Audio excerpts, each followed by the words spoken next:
Good day everyone, Brayden here coming to you from the Epcot parking lot here at Walt Disney World. Today is opening day for all guests here at Epcot, where anyone with a reservation can come to the park. I was here 2 days ago for the cast member preview, and driving in this morning I noticed there were even less cars at the parking toll on the first day the park is officially opening here than there was during the cast member preview. Here you can see the crowds heading into Epcot, and over here you can see that beautiful blue box, the future home of the Guardians of the Galaxy Cosmic Rewind roller coaster. As you can see, not many cars this morning. Now let's head in to the temperature check. Here you can see all the physical distancing markers. Good morning, guys. Welcome back. Excellent. Enjoy your day. Thank you.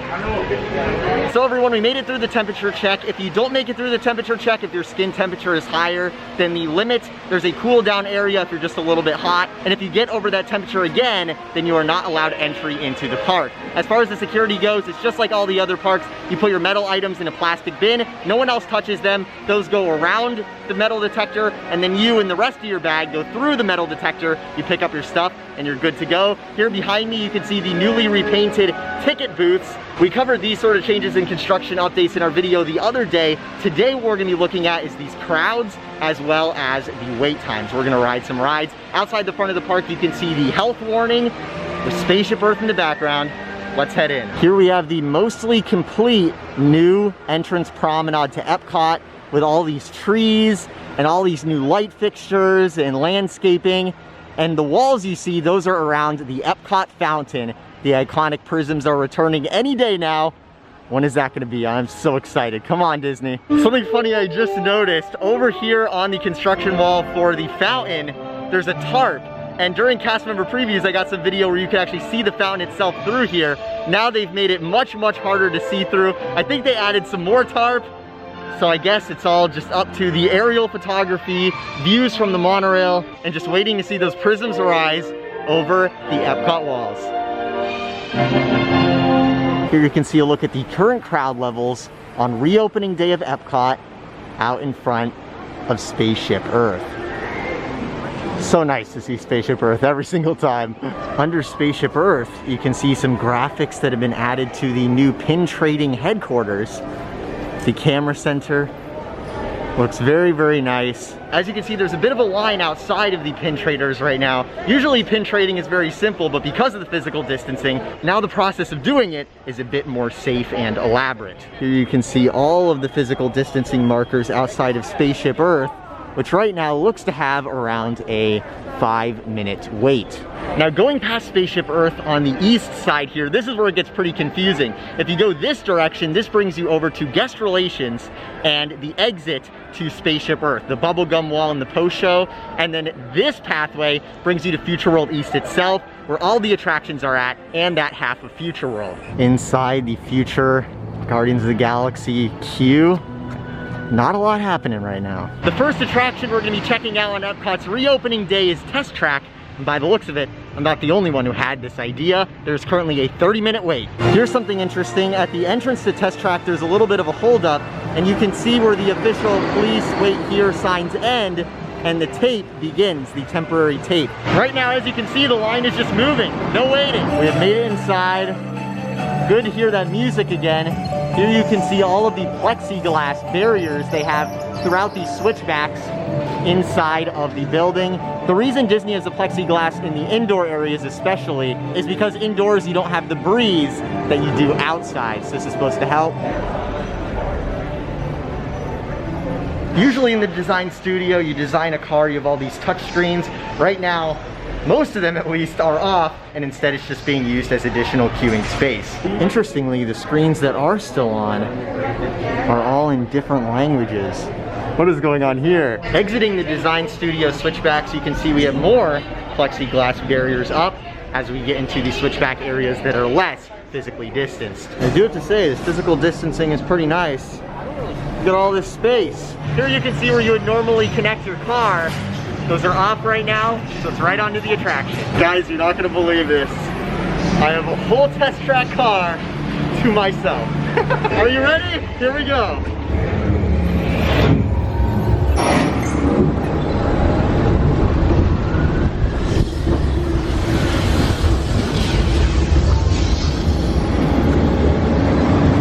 the Sim City.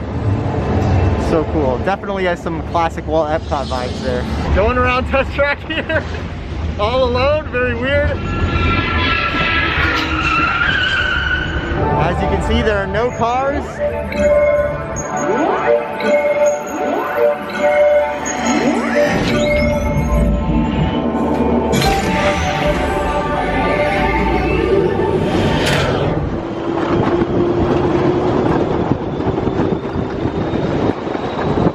We're going too fast!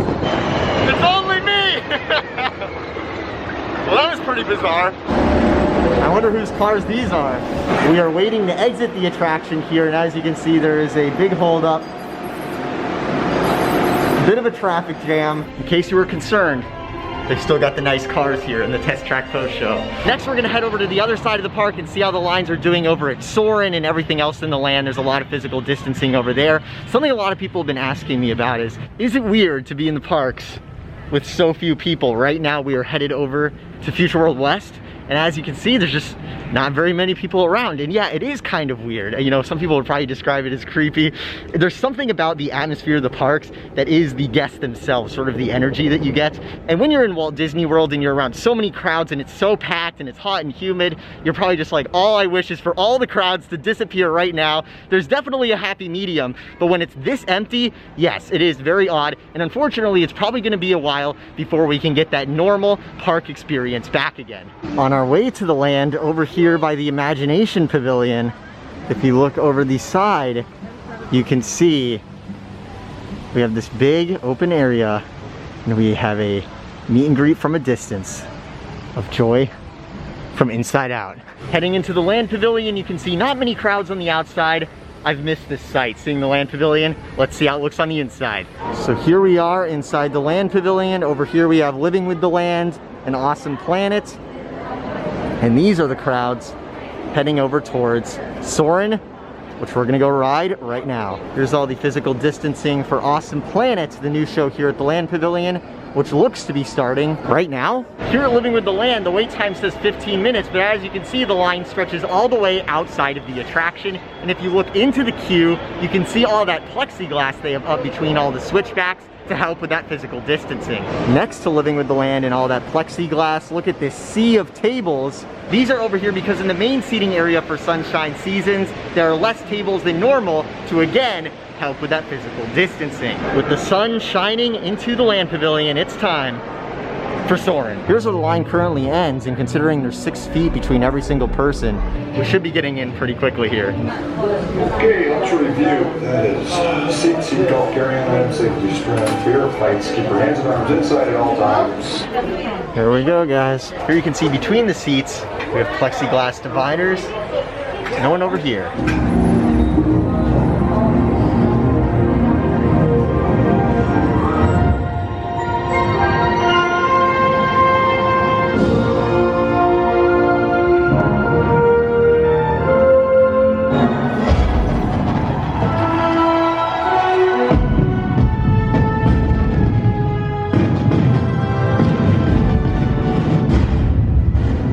Soarin. The posted wait time was 45 minutes. It took about 20-25 minutes to get through the line. As you can see, there's actually more people heading into the pavilion now. Now it's time to go on Living with the Land. Well, everyone, it looks like we won't be doing Living with the Land right now because the cast member here just informed me that they just started cleaning the boats here at Living with the Land, and it takes about 40 minutes to go through and clean all of them.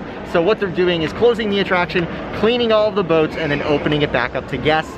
I think it's every 2 hours or somewhere around there, they're going through and cleaning everything. That is the policy on most attractions here since Walt Disney World has reopened. Over here by Mission Space, we have one of the relaxation stations. Nice to have the mask off for a second here in Epcot. We got stuff to do. In case you're wondering, a lot of people have been asking me today, is the Epcot experience, the Epcot Preview Center over here at the Odyssey open?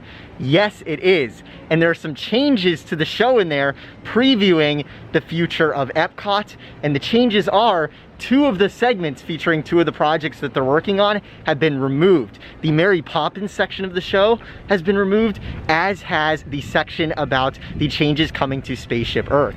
Now, for a long time, we've known that Mary Poppins attraction coming to the UK was unlikely to happen, and even if it did, it really wasn't a lot what they were going to be doing back there. So once the lockdown began, it became pretty obvious this is not something in the cards when Disney is really tightening down on that budget. But the odd thing is with Spaceship Earth is that on the Disney Parks blog, Disney said the project was paused, which makes it sound like it's going to happen in the future.